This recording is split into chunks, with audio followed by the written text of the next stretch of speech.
Grover Cleveland Alexander is one of the winningest pitchers in the history of baseball.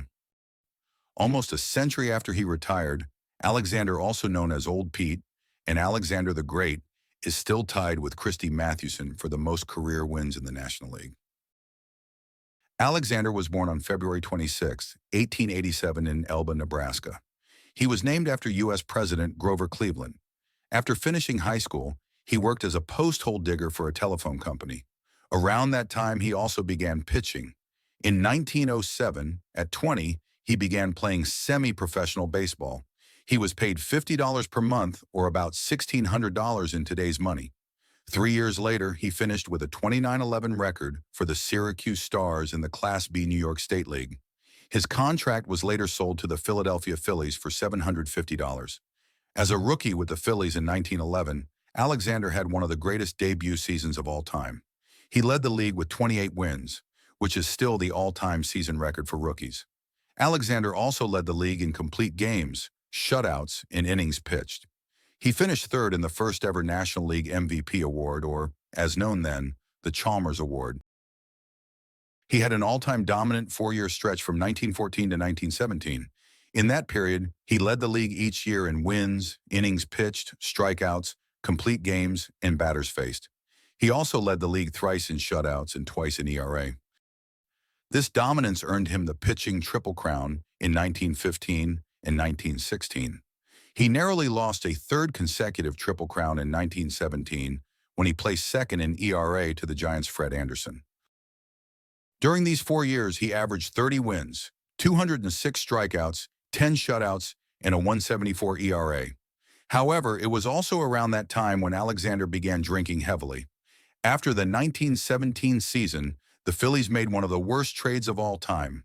They sent Alexander and catcher Bill Killefer to the Cubs for Pickles Dillhofer and Mike Pendergast and $55,000, or about $1.35 million in today's money. He pitched only 26 innings for the Cubs before being drafted into the Army and going to France as a sergeant. Like Christy Mathewson, Alexander was exposed to poison gas. And like Mathewson, Alexander suffered long-term effects from the injury. The poison gas exposure, along with a shell exploding near him, gave Alexander partial hearing problems. Worse, he suffered from shell shock and epileptic seizures. Some people later interpreted his symptoms as drunkenness, which made his drinking problems worse. His injuries, along with his alcohol problem, dampened his performance. But in 1920, he still put up a magnificent season, leading the league in wins, ERA, strikeouts, games started, complete games, and innings pitched. This performance earned him his third pitching Triple Crown. He would still pitch for the next 10 years, but will never lead the league again in any of those categories. In the middle of the 1926 season, he was traded to the St. Louis Cardinals, which would win the National League pennant that year. They faced the New York Yankees, led by Babe Ruth and the rapidly ascending Lou Gehrig. Alexander pitched and won Game 2 to tie the series.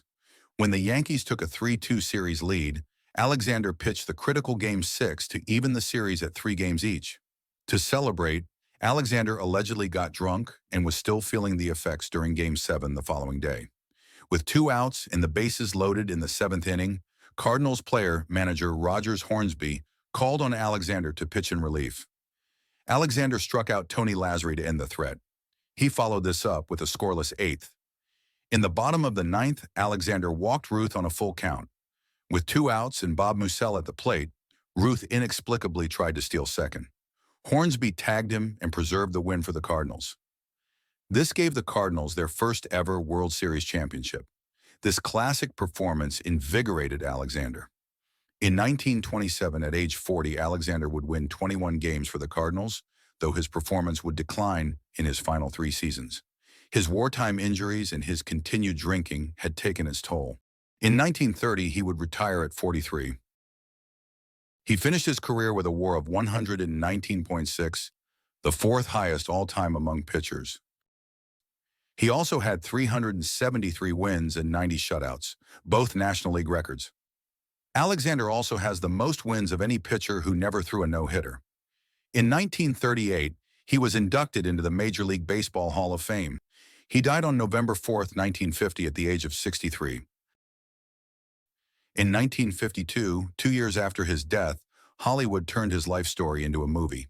In the film, the winning team future President Ronald Reagan played him.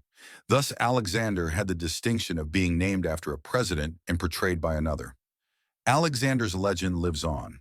In 1999, Sporting News ranked him 12th in its list of the 100 greatest baseball players.